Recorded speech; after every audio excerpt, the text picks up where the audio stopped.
do you spend each day reading? I've never counted it because to me, when I was in school, I hated school.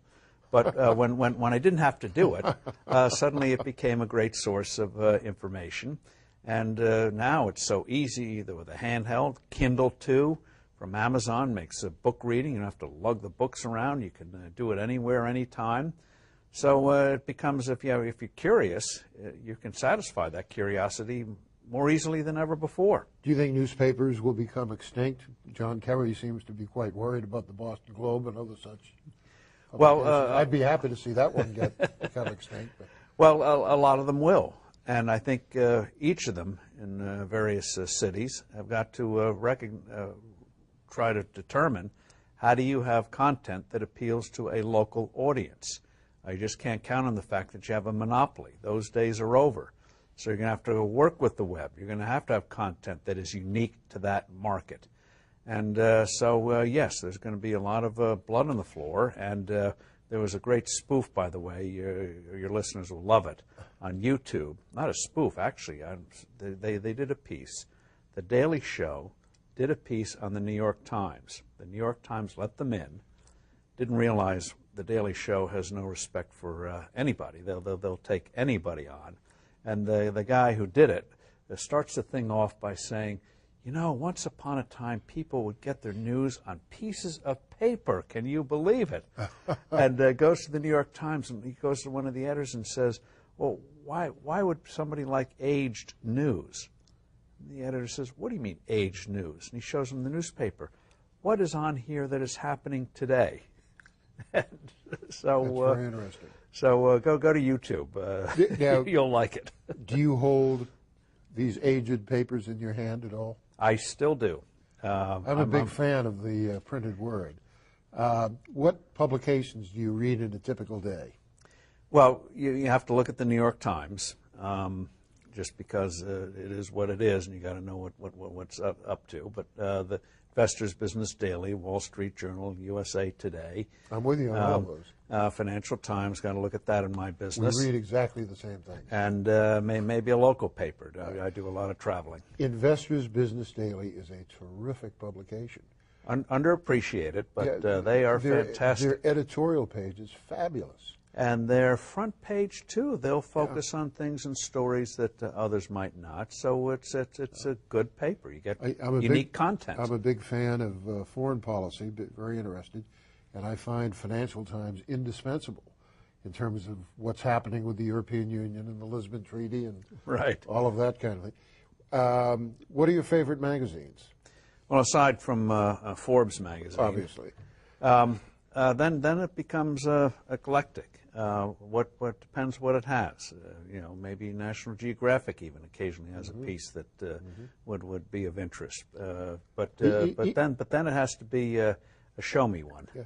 Even though it has a liberal slant, I find The Economist to be extremely helpful. Well, you're right. The Economist is helpful in the sense that they cover parts of the world that you don't find elsewhere, sort of like the FT. Yeah. So yes, absolutely The Economist, and they're very good on what's happening in the UK. And they have great covers too. Yeah. Sometimes. Yeah. No, they even did a story several years ago extolling the flat tax. So I thought, boy, these guys sometimes really get it right. Yeah, I find it to be indispensable reading. Really an excellent publication. Steve, you've run for president twice. In 1996 and 2000. And you did well. You know what that's like, too. I do.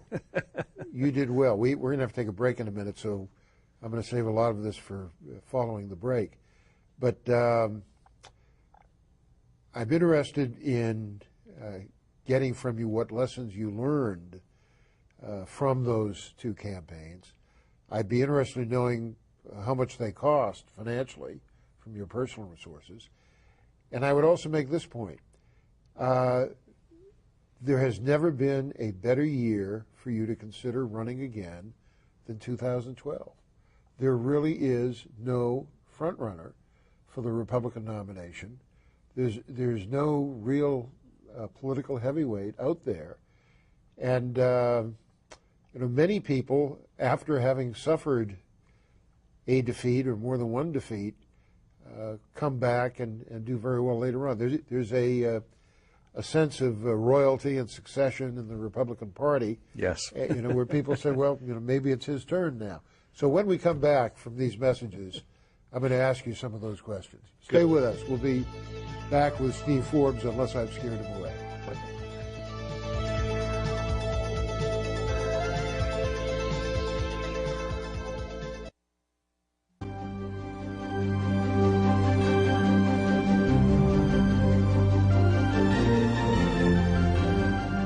Hi, I'm Congressman Tom Tancredo.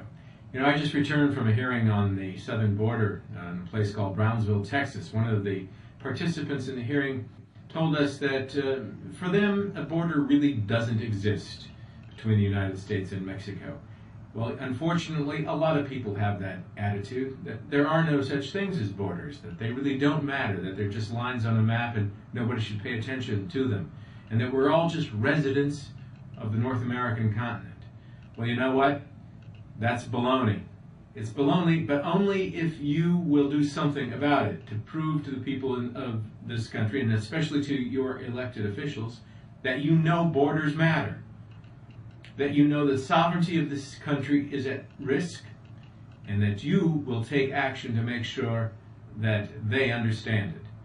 That action is best taken by calling your local talk radio stations, writing letters to the editor, and of course, letting members of Congress know that you know. That's the best thing. They're hoping, as a matter of fact, that no one really picks up on this issue of a North American trade association that essentially eliminates borders. But the fact is it's happening. You can see parts of it all of the time. So it's something that we need to stop. America, and I mean the United States of America, not the continent, but the United States of America is at